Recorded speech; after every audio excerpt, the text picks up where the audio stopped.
हात जोडून विनंती, एक वेळेस थोडासा शेतकऱ्यांना थोडा त्रास झाला तर आम्ही सहन करू, पण आमच्या उद्योजकांना त्रास होऊ देऊ नका, एवढीच आमची हात जोडून विनंती आहे. प्रथमतः आपल्या सगळ्यांच्या साक्षीने अतिरिक्त पॉवर ट्रान्सफरचं लोकार्पण सोहळा या ठिकाणी पार पडला असं या ठिकाणी जाहीर करतो. उन्हाळ्यामध्ये चिंचोली आणि इतर परिसरामध्ये अतिरिक्त भारामुळे बऱ्याच अडचणी मागच्या काळामध्ये उभ्या राहत होत्या आणि आपल्याला सांगायला अभिमान वाटेल की रात्रीची धास्ती आणि शेतकऱ्यांना मध्ये पीक परिस्थिती या सगळ्या गोष्टींचा जर विचार केला तर आपल्याला रात्रीच बऱ्यापैकी चांगली लाईट मिळत असल्यामुळे आपण रात्री शेतकरी आपल्या शेतामध्ये जात होता. पण मला सांगायला अभिमान वाटेल की मी यशस्वीरित्या हे सांगू शकतो की लोकप्रतिनिधी म्हणून की महाराष्ट्रात काय आहे, सगळीकडे जे काय योजना चालल्या आहेत त्याच्यामध्ये सरकार, आदरणीय मुख्यमंत्री असतील किंवा उपमुख्यमंत्री असतील, यांच्या मार्गदर्शनामुळे शेवटी आपल्या ताटावर किती खेचता येईल हे आपलं काम लोकप्रतिनिधीचं असतं. आणि मला सांगायला अभिमान वाटेल की जळगाव जिल्ह्यामध्ये माझा एकमेव मतदारसंघ असा आहे सध्या की त्याला शेतकऱ्याला दिवसा लाईट मिळते शेतात 100%. म्हणजे असं एकही बेल्ट नाही की ज्या बेल्टमध्ये आमची दिवसा आता लाईट नाही. त्यामुळे शेतकऱ्यांना जो रात्रीचा झोप त्याची मोडायची, रात्री लाईट गेल्यानंतर बिच्छू, साप या सगळ्या गोष्टींची त्याला मुकाबला करायचा लागायचा, या सगळ्या गोष्टींचा या ठिकाणी बचत झालेली आहे. आणि आमच्या उद्योजकांनी या ठिकाणी मागच्या काळामध्ये जी मागणी केली होती 5 MVA ची, तर मला खूप आनंद वाटला या गोष्टीचा की लगेच तात्काळ मुलानी साहेबांनी आणि आमचे साळी साहेब असतील, सावदेकर असतील किंवा पाटील साहेब असतील, यांनी सगळ्यांनी सहकार्य केल्यामुळे आज या ठिकाणी हा 5 MVA चा ट्रान्सफर या ठिकाणी उभा राहतोय. आमची विनंती एकच आहे की आम्हाला काही कोणाला त्रास देण्यामध्ये आनंद नसतो, पण मला सांगायला अभिमान वाटेल की मी एकमेव या गोष्टीचा साक्षीदार आहे की जळगाव जिल्ह्याच्या DPTC मधून पहिला मी पालकमंत्री असेल की ज्यांनी 130 कोटी रुपये MSCB ला दिले. 130 कोटी रुपये ही छोटी गोष्ट नाही आहे. MSCB ला शासन देतं, केंद्र शासन देतं, पण MSCB ला स्वतःच्या जिल्हा नियोजन समितीतून 130 कोटी रुपये देणं, दुसरे कामं थांबवून. कारण आम्ही हाच विचार करत असतो की ट्रान्सफॉर्मर पेंडन्सी असली की शेतकरी कोणाला फोन करतो, आम्हाला फोन करतो, भाऊ ट्रान्सफॉर्मर जळाला, 8 दिवस झाला भेटत नाही. तर आम्ही जवळपास 1750 ट्रान्सफॉर्मर उभे केले याच्यामधून, DPC मधून 1750. आमची पेंडन्सी मला वाटतं आता पाटील साहेब 2-3 दिवसाची असेल जास्तीत जास्त. सावदेकर साहेब किती, 2 दिवसाची पेंडन्सी. नाही तर मला आठवतं की एक काळ असा होता, मी तो काळ बोलणार नाही आणि मला कोणावर टीका नाही करायची, 15 दिवस त्या गावाला ट्रान्सफॉर्मर मिळालं नव्हतं, नांद्रा बाजाराचे. मी जेव्हा मग ज्यावेळेस माझं त्यांचं झमकाझमकी झाली त्यावेळेस मला वाटतं तुम्ही नव्हते, ते नवीन आपलं काय आलं होतं ते क्रॉम्प्टन होतं. मग मी माझ्या पद्धतीने जे काय करायचं ते केलं आणि ट्रान्सफॉर्मर गावात गेल्यानंतर लोकांनी काय केलं होतं माहितीये, ट्रान्सफॉर्मरची मिरवणूक काढली होती. हे मी डोळ्यांनी पाहिलंय. म्हणजे ट्रान्सफॉर्मर मिळणं सुद्धा त्या काळामध्ये मुश्किल होतं, अशी परिस्थिती होती. आणि आज मला सांगायला अभिमान वाटेल की 132 kV आपल्या जळगाव ग्रामीण मध्ये अजूनपर्यंत नव्हतं. ते आपण आता शिरसोलीमध्ये त्याचं काम सुरू केलेलं आहे. शिरसोलीमध्ये 33 kVचं आपलं काम सुरू झालंय. नंदगावमध्ये आपलं काम जवळपास पूर्ण झालेलं आहे. बादलीमध्ये आपला 5 MVA झाला. कानडद्यामध्ये आपला 5 MVA ट्रान्सफॉर्मर आपण नवीन बसवला आहे. म्हणजे जिथे जिथे शेतकऱ्यांच्या मागण्या येतात तिथे तिथे काम करण्याचा या ठिकाणी प्रयत्न करतो. इन्फ्राच्या अंतर्गत जवळपास 20 कोटी रुपयाचा खर्च आपल्या या मतदारसंघामध्ये झालेला आहे. आणि छोटे छोट्या वस्तीमधले पोल सुद्धा जरी टाकायचे असले साहेब तर आम्ही जिल्हा नियोजनमध्ये पत्र देतो, तिथून मंजुरी घेतो. आमची एवढीच विनंती आहे की एक वेळेस आम्ही शेतकरी सहन करून घेऊ, पण उद्योजकाला फार त्रास होतो. कारण की उद्योजकाला मजुराला पैसे द्यायचे, जे लाईट गेली तर असं म्हणता येत नाही की तुला मी पैसे देणार नाही. तो लॉस होतो, त्याच्या प्रोडक्शनवर लॉस होतो.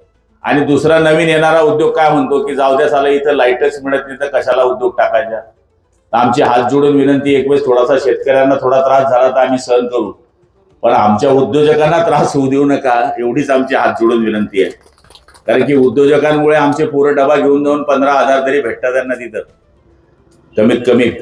या परिसरामधले आमचे 500-700 मुलं जे जातात तर त्यांना इथे 12वी पासला कुठं काम मिळणार आहे. नाही तर हे छोट्या छोट्या फॅक्टऱ्या, आम्हाला काही मोठ्या फॅक्टऱ्यांची गरज नाही. लोक म्हणतात मोठ्या फॅक्टऱ्या पाहिजे, मोठ्या फॅक्टऱ्या जरूर पाहिजे. ते मोठ्या फॅक्टरी करतात, मोठं काम आहे. पण छोट्या छोट्या 10 आल्या 50 वाल्या तर त्या 500 होऊन जातात. 500 लोक पोचतात. त्या 5000ची येईल तर ती 5 वर्षाला येईल, पण 50 वाली तर 15 दिवसात उभी राहून जाईल.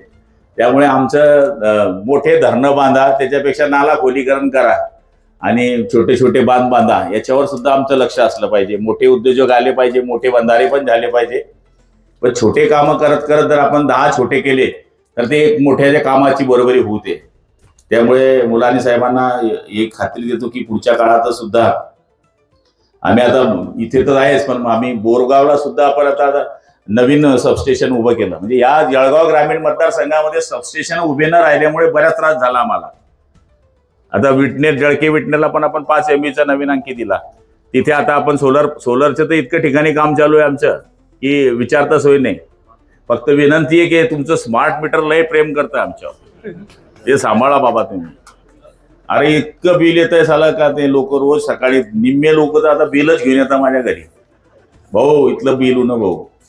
आता काल परवाने बसवा, स्वइच्छेने बसवलं तर लोक बसवायला तयार असेल तो बसवेल, ज्याला नाही. आता माझ्या घरी मला 20,000 रुपये बिल आलं. मला त्या 5,000च्या वरती येत नव्हतं, कारण मी तुमचं वर हे बसवलंय 5चं सोलर, आणि मला यायचं 5-6 हजार, आणि ते आजपासून नाही येत होतं, 2-3 वर्षापासून. आता डायरेक्ट बायको म्हणली 20 कसं काय आलं म्हणले.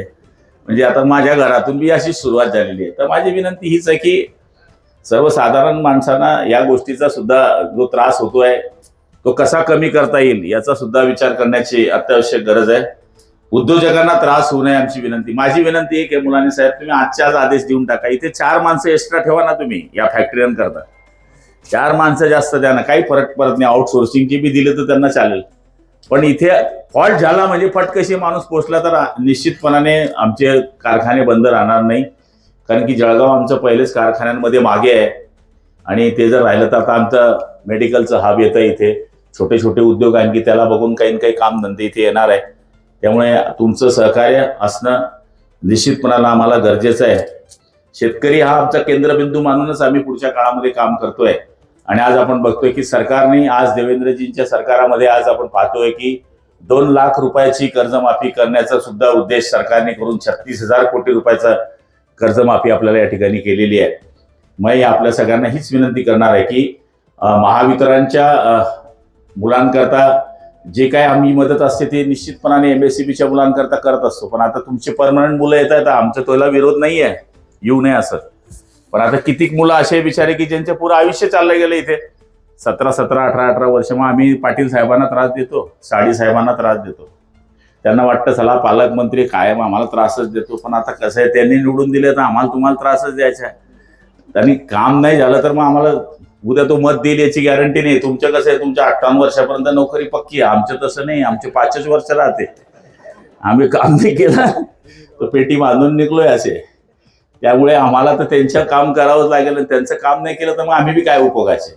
शेवटी त्यांच्या आशीर्वादामुळे आज आम्ही या मंत्री लाल दिव्याच्या गाडीत फिरतो. 5 पोलीस बंदूक घेऊन मागे उभे.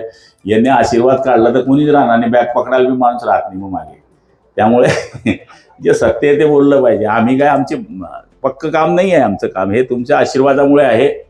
त्यामुळे तुम्ही, आपण व्यापारी किंवा कारखानदार, नोकर कर्मचारी, हे आपण एकमेकाला जर घेऊन चाललात आणि आपण नुसतं बोलतो असं नाही. आपलं चॅलेंज आहे ना काम करण्यामध्ये.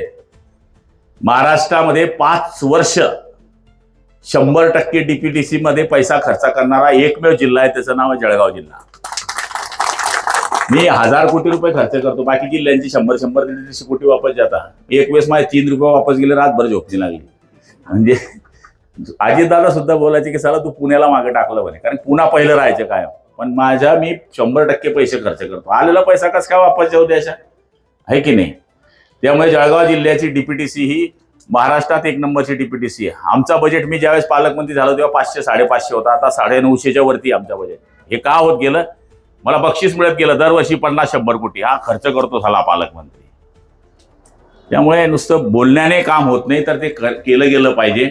आज शेतकरी पानंद रस्ते, मी आपल्याला चॅलेंज देतो की शेतकरी पानंद रस्ते तुम्हाला काही दिवस जाऊ द्या. तुम्ही जिथं शिवारचा शेतकरी रस्ता मागेल तिथे आमचा पानंद रस्ता झालेला असेल अशा पद्धतीचा आता तयारी आम्ही केलेली आहे.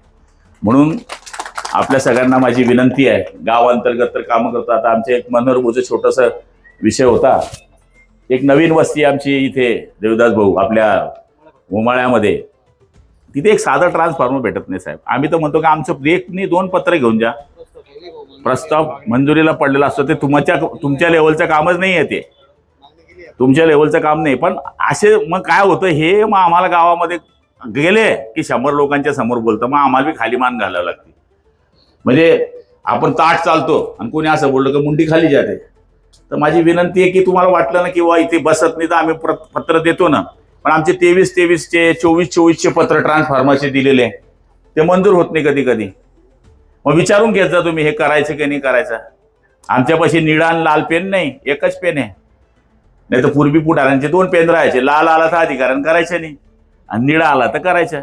आमचा तर सीधा पेन आहे, एकच पेन आहे, एकच पेन असतो माझ्याकडे, दुसरा पेन नसतो.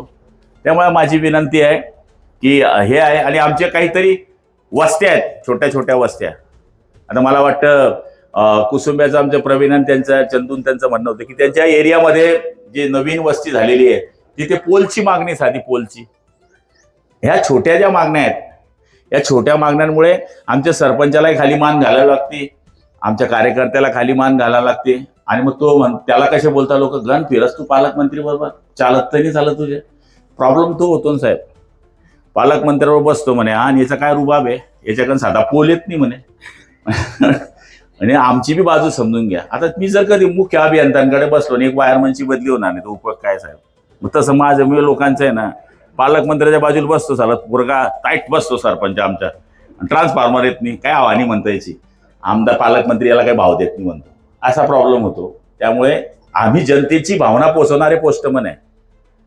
तुम्ही आमचं काम करा, आमचं तुमचं काही वैर नाही आहे. तुम्ही रक्ता माणसाची माणसं आहे, आम्ही पण माणसं आहे. पण शेवटी लोकांचा आवाज मांडण्याकरता आम्ही वकिली घेतलेली आहे. लोकांचं केस निर्दोष कशी होईल हे लढवण्याचं काम आमचं आहे आणि ते करत राहायला पाहिजे.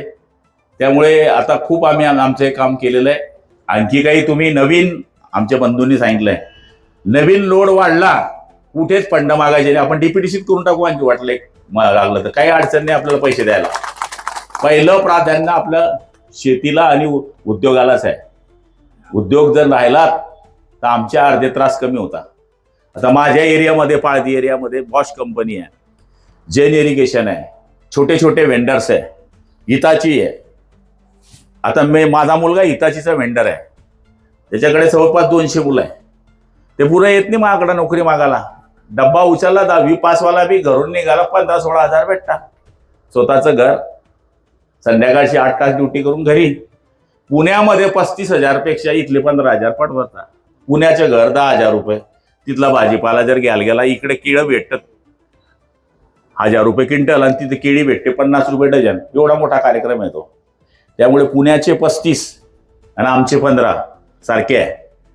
म्हणून इथल्या कार्यकर्त्याला, इथल्या मुलाला तेवढा जरी काम मिळालं तर मायबापाला वाटतं की नाही काहीतरी काम करतोय आमचा मुलगा. कारण की सध्या तरुणांच्या आत्महत्येकडे बघून सगळं राज्य चिंतेत आहे. त्याला बरेच कारण आहे. पण आता जळगाव जिल्ह्यामध्ये मला एक पत्रकाराने आज सकाळी प्रश्न विचारला, या 6 महिन्यात 29 तरुणांनी आत्महत्या केल्या. 29. त्याला मूळ कारण नोकरी नाही, नोकरी नाही तर छोकरी नाही. मोठा प्रॉब्लेम आहे हा. आणि हा सगळ्या समाजात आहे, सगळ्या वर्गांमध्ये होऊन चाललाय. त्यामुळे MSCB हा त्याचा मोठा दुवा आहे. उद्योग उभा करण्याकरता MSCB आणि पाणी तुम्ही जर दिलं, छोटे मोठे उद्योग येतील, मुलांना काम मिळालं तर आपोआप पोरगीवाला म्हणतो रे पोरगा कमवतोय ना त्या पोरगी. केवढी लाईन मोठी, सर्कस येते मोठी. आपण सहकार्य करावं, सहकार्य करत आहातच आपण. आम्ही कधी मध्ये रागवत असतो, पण तो आमचं रागवणं आमचा नसतं. एक लोकांची भावना असते म्हणून आम्ही हे मांडत असतो. नंतर आम्ही जसे प्रवास साधं असतो तसं आम्ही साधच असतो. त्यामुळे आपल्याला विनंती आहे की जे जे आमच्या या ठिकाणचे उद्योजक आहेत त्यांना सुद्धा सहकार्य करा, शेतकऱ्यांना सहकार्य करा. आमचं सुद्धा सहकार्य आपल्याला 100% राहील. कापुरेजी आणि त्यांच्या सगळ्या सहकार्याने, सावदेकरांनी खरंच इथं मेहनतीने हे काम करून उभं करण्याचा जो प्रयत्न केला त्यांचं सुद्धा खूप खूप अभिनंदन करतो.